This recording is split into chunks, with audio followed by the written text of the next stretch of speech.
Thanks for being here. Subscribe to Cheating Stories Best, so you don't miss new stories.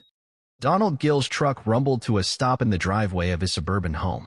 The 45-year-old civil engineer remained seated for a moment, his calloused hands still gripping the steering wheel. An unexpected equipment malfunction at the project site had already thrown his week into disarray, but it was a gnawing feeling in his gut that truly unsettled him. He shut off the engine, the sudden silence broken only by the ticking of cooling metal. Then he heard it, a muffled giggle drifting from an open upstairs window. The sound hit him like a punch to the stomach. He knew that laugh. It was Lucille's, his wife of 20 years, but it carried a carefree lightness he had not heard directed at him in ages. Donald moved with the quiet precision of a man who had spent decades navigating noisy construction sites. He eased the front door open, grateful for the recent application of lubricant that silenced its usual creak. The giggle came again, louder this time, unmistakably coming from their bedroom upstairs. "Oh, Jason, you're terrible." Lucille's voice floated down, a mix of mock outrage and breathless laughter. Jason. The name lodged in Donald's mind like a shard of glass. He knew a Jason, Lucille's yoga instructor. Young, fit, and always wearing that easy smile Donald had found a bit too charming, too practiced. His eyes landed on Lucille's phone, carelessly left on the kitchen counter. The small voice of conscience that had guided him since his Boy Scout days put up a feeble protest, but it was quickly silenced. He picked up the phone, relieved to find it unlocked. What he saw made his vision blur. Months of flirtatious text messages, each one more intimate than the last. Photos etched themselves into his memory, provocative images of Lucille and poses she had never shared with him. Credit card statements revealed lavish dinners and hotel bookings on nights she had claimed to be working late. Donald's legal training kicked in, overriding the raw urge to storm upstairs and confront them.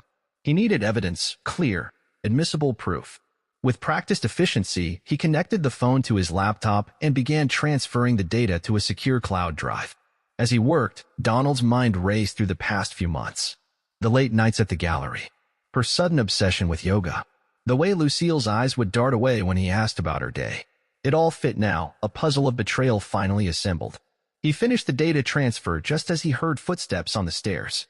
Quickly, he placed the phone back on the counter and moved to the living room, feigning nonchalance as he rifled through his work bag. Lucille breezed in, her cheeks flushed, hair tousled slightly. "Donald, you're home early. Is everything all right at the site?" He looked at her, the woman he had shared his life with for over 2 decades, and felt a chill settle in his chest. "Equipment malfunction," he said, his voice steady. "Nothing we cannot handle." Lucille nodded, a flicker of relief crossing her face. "I'm glad you're home. I was just about to start dinner. Any requests?" Donald shook his head, forcing a smile that felt brittle. "Whatever you feel like making is fine. I have some work to catch up on." As Lucille turned toward the kitchen, Donald retreated to his home office. He sat heavily in his chair, the weight of what he had discovered pressing down on him. He knew what he had to do next, but the thought filled him with a cold, hard anger he had never experienced before. The next 2 weeks passed in a blur. Outwardly, life continued as usual. Donald went to work, came home, and shared meals with Lucille. But beneath the surface, a storm was quietly building. One afternoon, Donald sat in a nondescript cafe, his fingers drumming anxiously on the table. Across from him sat Orlando Campbell, a man whose career thrived on discretion. "Mr. Gill," Orlando began, his voice low and deliberate. "I have compiled the information you requested." He slid a manila envelope across the table. Donald's hand trembled slightly as he reached for it. "And you are certain about all of this?" Orlando nodded gravely. "Every detail has been documented and verified. Photographs, timestamps, locations, it is all there." With a deep breath, Donald opened the envelope. The contents confirmed his worst fears, photographic evidence of Lucille and Jason together at various locations. Hotels, restaurants, even a secluded park bench. Each image struck him like a dagger. "There is more," Orlando continued. "I did some research on this Jason fellow. He has a pattern, a history of affairs with married women from his yoga classes. At least 3 confirmed over the past 2 years. Donald's jaw clenched. "And Lucille?" "Her work." Orlando's expression turned grim. "She has been skipping work to meet with him, Mr. Gill. It is beginning to jeopardize her position at the art gallery." Donald nodded slowly, cold determination settling in his chest. "Thank you, Orlando. You have been thorough." As he left the cafe, Donald's thoughts raced. He needed legal advice, and he knew exactly whom to call. Kenneth Noble's office was a sanctuary of dark wood and soft leather, a stark contrast to the chaos swirling inside Donald. His longtime friend and attorney listened intently as Donald laid everything out, spreading Orlando's evidence across the polished desk. "Jesus, Don," Kenneth muttered, leaning back in his chair. "I am so sorry. Are you absolutely sure about this? No chance of reconciliation." Donald let out a hollow laugh. "Ken, you have seen the evidence. This was not a one-time mistake. It has been going on for months. And it is not just the affair. She has been lying about work, risking her job. I need to know what my options are." Kenneth nodded, his face serious. "All right, let us talk strategy. First, we need to protect your assets. Have you separated your finances yet?" "I have started," Donald replied. "I have been quietly moving funds into secure accounts. I just did not want to raise any suspicions by moving too much too quickly." "Smart move," Kenneth approved. "We will need to document everything: Lucille's spending, her absences from work, any neglect of household duties." "What about your daughter, Amber? How is she fitting into all of this?" Donald's expression darkened. "Lucille has been missing Amber's parent-teacher conferences, always claiming she had work obligations. I have been picking up the slack, but I am worried about how this is affecting her." Kenneth made a note. "That is important. It shows that Lucille's priorities are not with the family." "Now, let us talk about gathering admissible evidence." The intricacies of the law no longer felt abstract to Donald Gill. They were now tools in his hands, instruments of justice. A grim sense of purpose had settled over him. Yes, he had been betrayed, but he would be damned if Lucille walked away unscathed. The following days passed in a blur of covert financial maneuvers and meticulous evidence gathering. Donald felt like a man leading two lives, dutiful husband by night, wronged man strategizing revenge by day. By Friday evening, the air was heavy with anticipation. Donald had assembled a dossier: emails, photographs, text messages, financial records, all organized with surgical precision. Each piece was a quiet weapon, devastating in its simplicity. As he heard Lucille's key in the lock, he took a deep breath and steeled himself. Lucille bustled in, arms laden with groceries. "Hey, honey, I thought we could have a nice dinner tonight. I even picked up that wine you like." Donald watched her move about the kitchen, her domestic routine a stark contrast to the betrayal documented in the folder on his lap. "Sounds great," he said, his voice carefully neutral. "Why don't we sit and talk while dinner cooks?" Lucille glanced at him. Something, worry, maybe guilt, flickered across her face before she smiled. "Of course. Everything okay?" They settled at the dining room table, the folder resting between them like a loaded weapon. Donald looked at her, really looked at her. For a fleeting moment, he saw the young woman he had once fallen in love with. Then, just as quickly, the image of her entangled with Jason flashed through his mind, and his resolve hardened. "Lucille," he said, his tone even, "I need to ask you something, and I need you to be honest with me. What exactly is your relationship with Jason?" The color drained from Lucille's face, but she quickly regained composure. "Jason? My yoga instructor? He's just a friend, Donald." "Why would you ask?"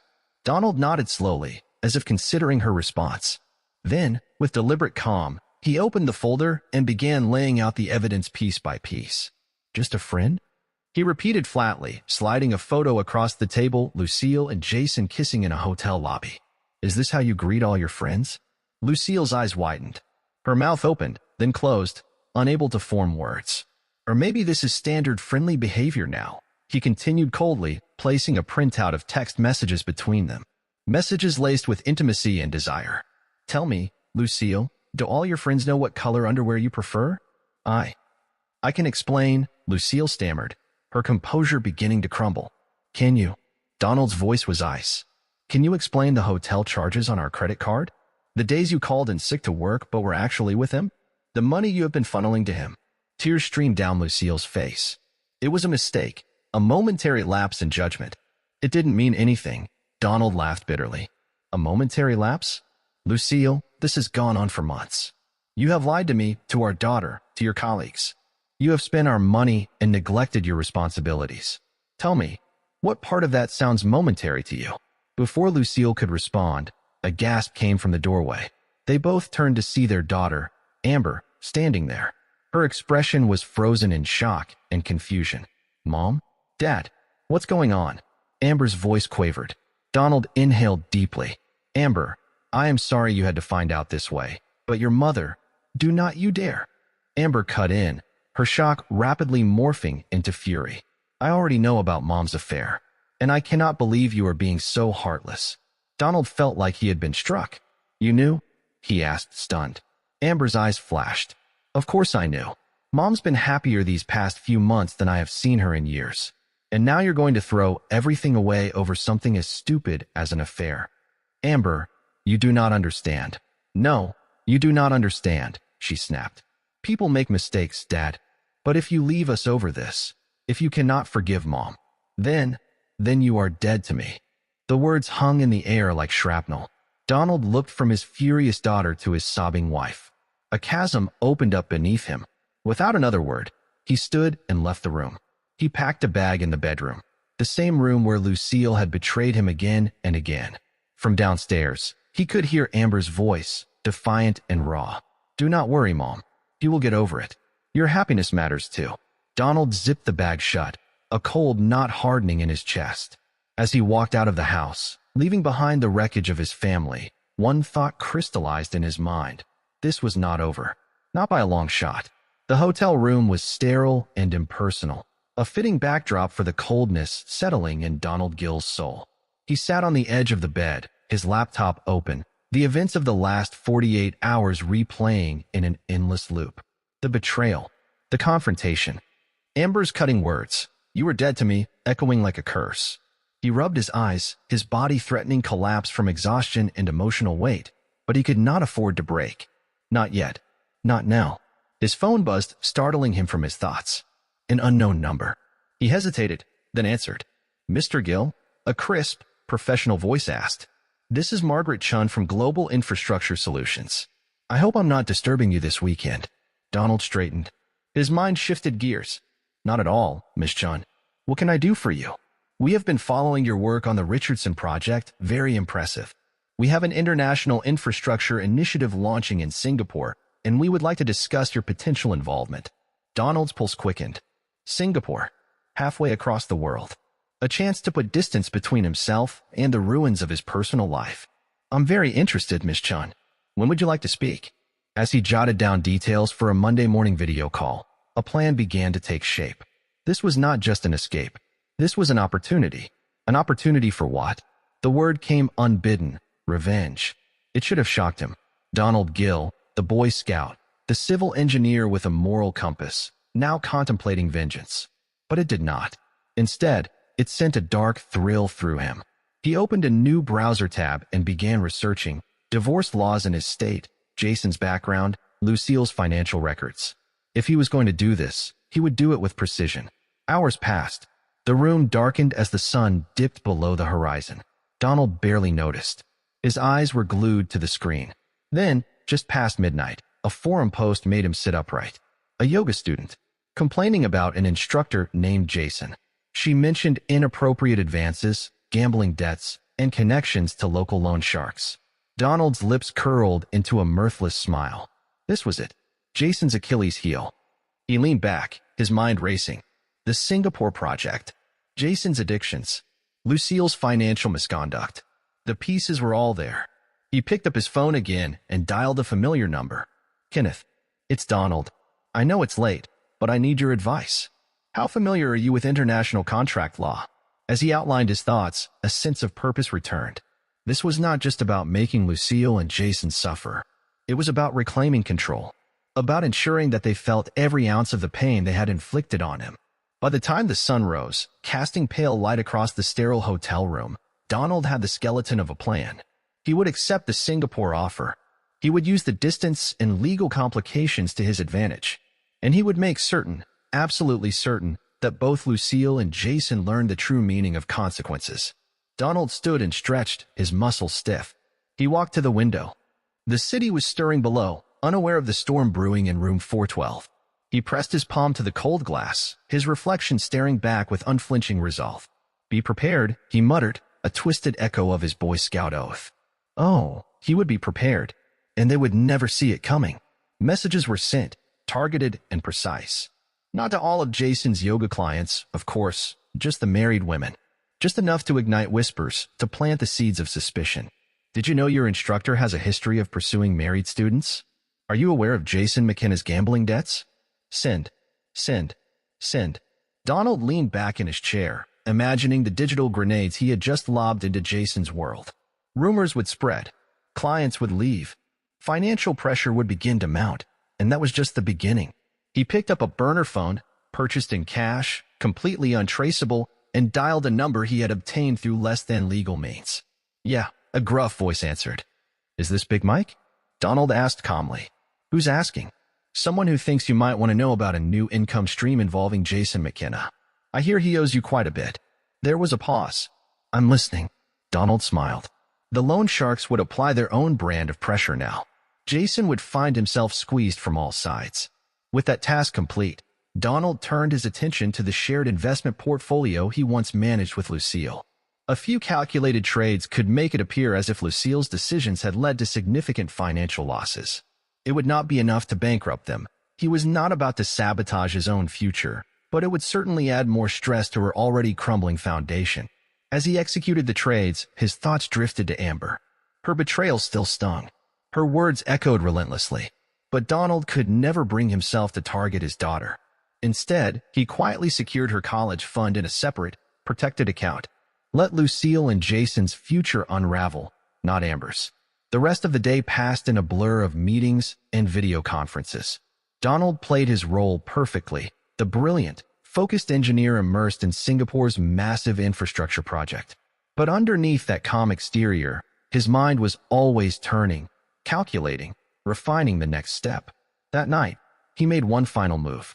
He reached out to contacts in the art world, people he had met over the years through Lucille's gallery work. A comment here, a subtle insinuation there, just enough to raise quiet doubts about her professionalism, her ethics. Nothing direct, nothing provable, just whispers. Exhausted but satisfied, Donald poured himself a glass of whiskey and returned to the window, gazing out over the city skyline. In the glass, he saw a reflection of someone he barely recognized. A man colder, sharper, more dangerous. He raised his glass in a bitter toast. To the path you chose, he murmured, and drank deeply. 2 months into his carefully crafted plan, Donald stood once more on the familiar doorstep of the home he had once shared with his wife and daughter. The Singaporean sun had darkened his skin. The weeks of quiet vengeance had hardened his soul. He rang the doorbell. Lucille answered, surprise flashing across her tired face. Donald. I did not know you were back in town. Donald offered a smile that never touched his eyes. Surprise, he said evenly. May I come in? I thought we could talk. Lucille hesitated, then stepped aside. The house had changed subtly. A new throw pillow on the couch. A different scent in the air. Small things. But they spoke volumes. Life had continued in his absence. But it was Lucille herself that truly surprised him. The confident, carefree woman he had left behind was gone. She looked distracted, drawn. Dark circles underscored her eyes. A furrow lived permanently between her brows. They sat down in the living room. Silence stretched between them, awkward and fragile. How's the project in Singapore? Lucille asked, her voice polite but strained. Donald launched into a technical explanation of the engineering work, watching her eyes glaze over. Halfway through a sentence, her phone buzzed. She glanced at it and paled. Hastily, she silenced it. Everything all right? Donald asked, feigning concern. Lucille nodded far too quickly. Yes, just work stuff. You know how it is. But Donald did know. He knew Jason's yoga studio was bleeding clients. He knew the rumors were spreading like wildfire. And he knew the loan sharks were circling, growing louder, more threatening. Speaking of work, Donald said, casually, how are things at the gallery? Lucille's composure cracked. It's been challenging. Some issues with a few exhibitions. Nothing major. Donald nodded with false sympathy. His smear campaign was working. I am sorry to hear that, he said gently. If you're having any financial trouble, I'd be happy to help. We could go over the accounts together, see where things stand. Lucille's eyes darted away. That's very kind of you, Donald, but I think it's just a temporary setback. Still, he pressed on, relentless in his feigned helpfulness. Even so, it might be a good idea to meet with a financial advisor, just to be safe. I know a great one. Let me set up an appointment. Cornered by his apparent generosity, Lucille nodded, unable to protest without drawing suspicion. Right on cue, the front door opened. Amber walked in and froze when she saw him. "Dad, what are you doing here?" Donald stood and opened his arms. "Hey, sweetheart. I'm back in town for a bit. Thought I'd stop by." Amber allowed a brief, stiff hug. "How long are you staying?" "Not sure yet," Donald replied. "Depends on how things go." He turned back to Lucille. "I'll set up that appointment. Maybe Amber should join us too. Always good to start learning about finances early." Amber's brow furrowed. "Financial advisor? What's going on?" Lucille jumped in. "It's nothing, honey. Just some routine financial planning." But Donald saw it. The seed of doubt planted in Amber's mind. Let her wonder. Let her worry. As he left the house that evening, Donald felt a grim satisfaction. The pressure was rising. The cracks in Lucille's carefully constructed world were beginning to show, and he was far from finished. The following weeks passed with deliberate precision. The meeting with the financial advisor, secretly arranged through Kenneth, laid bare a grim outlook. Donald watched as Lucille and Amber listened, their anxiety growing. Each visit under the guise of reconciliation gave him new opportunities. A discarded receipt here, an overheard phone call there. Every detail was added to his ironclad divorce strategy. One evening, just as he was preparing to leave after another strained family dinner, he heard Amber confronting her mother in the kitchen. "Mom, what's really going on? Are we in trouble? Is this because of Jason?" Donald froze at the front door, listening. "It's complicated, sweetie," Lucille's voice cracked. "But I promise, I'm handling it." "Are you?" Amber's voice wavered. "Because it doesn't look like you're handling anything." "Dad's back. We're meeting with advisors. You look like you haven't slept in weeks. What aren't you telling me?" Donald slipped out before he could hear the rest. A cold smile touched his lips. The doubt was there. The pressure was building. And soon, very soon, it would all come crashing down. But all Donald Gill felt was satisfaction. They had destroyed his life, shattered his trust, and broken his family. Now, they would reap what they had sown. The unforgiving path of revenge stretched out before him, and Donald was committed to seeing it through to the bitter end. Donald stood in the kitchen of what had once been his family home, a manila envelope clutched tightly in his hand. The weight of its contents, divorce papers, meticulously prepared by Kenneth, felt heavier than it should. He glanced at his watch. Lucille would be home soon. As if on cue, he heard the jangle of keys in the lock. Donald straightened, his face a mask of calm determination. The time for pretense was over. Lucille bustled in, arms full of groceries. She stopped short at the sight of Donald, her eyes darting nervously to the envelope in his hand. "Don, what's going on?" she asked, her voice tentative. He didn't answer immediately, instead watching as she set down the bags, her movements betraying her unease. When he finally spoke, his voice was steady and devoid of emotion. "Sit down, Lucille. We need to talk." She complied, sinking into a kitchen chair, her face pale. Donald remained standing, towering over her. "I think you know what this is," he said, placing the envelope on the table between them. Lucille's hand trembled as she reached for it. "Divorce papers?" She whispered, not a question, but a defeated statement. Donald nodded, his voice cold. "Along with a comprehensive record of your affair and financial misdeeds, every text, every hotel receipt, every penny you siphoned from our accounts to fund Jason's gambling habit." The color drained from Lucille's face. "How did you? Did you really think I wouldn't find out?" Donald's voice was ice. "I'm a civil engineer, Lucille. I build things for a living. Did you really think I couldn't deconstruct your web of lies?" Tears welled up in Lucille's eyes. "Donald, please. I thought we were working on our marriage. We can fix this." For a moment, Donald felt a flicker of the love he once had for this woman, but it was quickly extinguished by the memory of her betrayal and Amber's cruel words. "There's nothing to work through, Lucille. Your actions and Amber's response have shown me the truth about our family. This marriage is over." As if summoned by her name, Amber chose that moment to walk into the kitchen. Her eyes widened as she took in the scene before her. "Mom? Dad? What's happening?" she asked. Donald turned to his daughter, his expression hardening. "Your mother and I are getting a divorce. I'm sure this comes as no surprise to you, given your previous insight into the situation." Amber's face flushed with anger. "You can't be serious."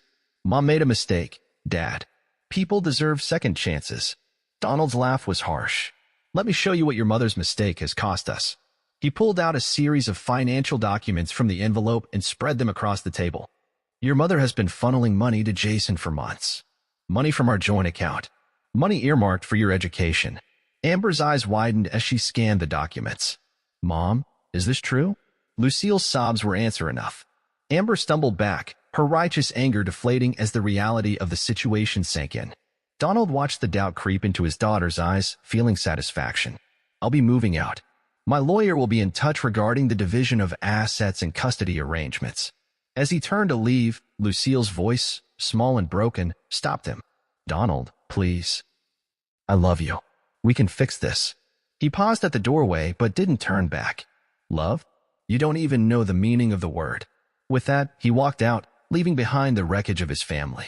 As he got into his car, he could hear Amber's raised voice through the open kitchen window. How could you, Mom? How could you do this to us? Donald allowed himself a small, cold smile as he drove away. The unraveling had begun. Donald nodded, accepting the apology with grace.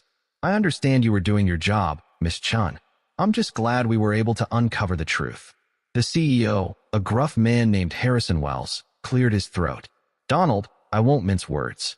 You've not only cleared your name, but uncovered a plot that could have cost this company millions. Your integrity and dedication.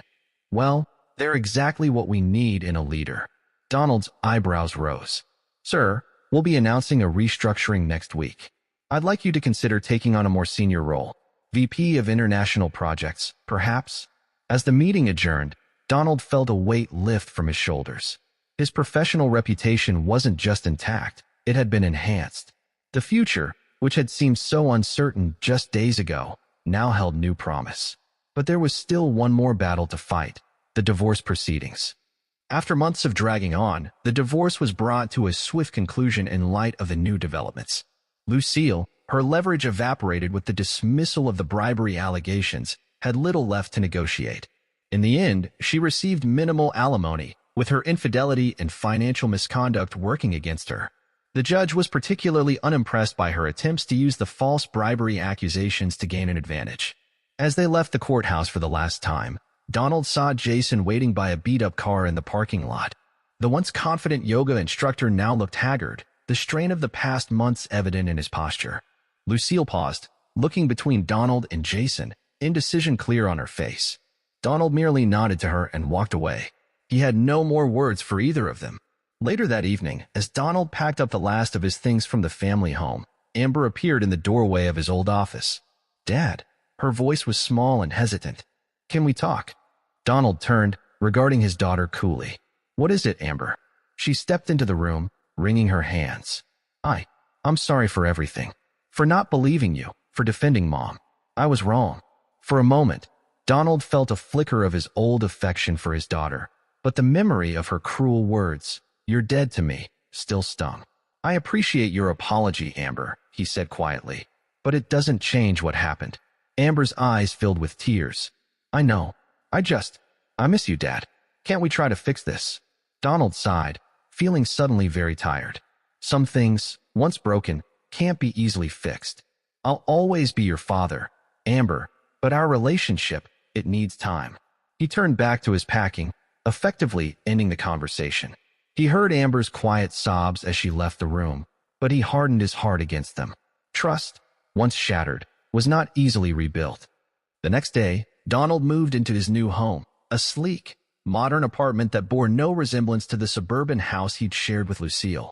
As he stood on the balcony, looking out over the city, he felt a sense of possibility he hadn't experienced in years. The path of revenge had been long and bitter.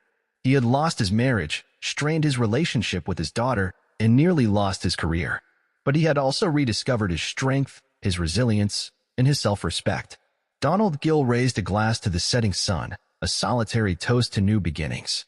The unforgiving path had led him here, to this moment of hard-won peace. Whatever came next, he would face it on his own terms. 6 years passed, each day putting more distance between Donald and the turmoil of his past. His career flourished, the promotion to VP of International Projects leading to even greater opportunities. He traveled the world, leaving his mark on skylines from Dubai to Shanghai. But success, he found, was a poor substitute for family. The holidays were the hardest. His apartment felt cavernous and empty without the warmth of loved ones. It was on a crisp autumn evening, as Donald was reviewing plans for a new project in Brazil, that the doorbell rang. He wasn't expecting anyone, and for a moment, he considered ignoring it. But something, intuition, perhaps, or just simple curiosity, propelled him to the door. He opened it to find Amber standing there, looking both familiar and strange. At 25, she was no longer the defiant teenager he remembered, but a young woman with a hint of uncertainty in her eyes. "Dad," she said, her voice catching slightly. I need your help." Donald's hand tightened on the doorframe, his expression carefully neutral. "What kind of help, Amber?" She took a deep breath. "I want to go to grad school, but I can't afford it. I was hoping maybe you could help with the tuition." For a long moment, Donald said nothing. He simply looked at his daughter, memories of betrayal warring with the lingering embers of paternal love. Finally, he spoke, his voice quiet but firm. "Wait here." He retreated into his apartment, leaving Amber shifting nervously in the hallway.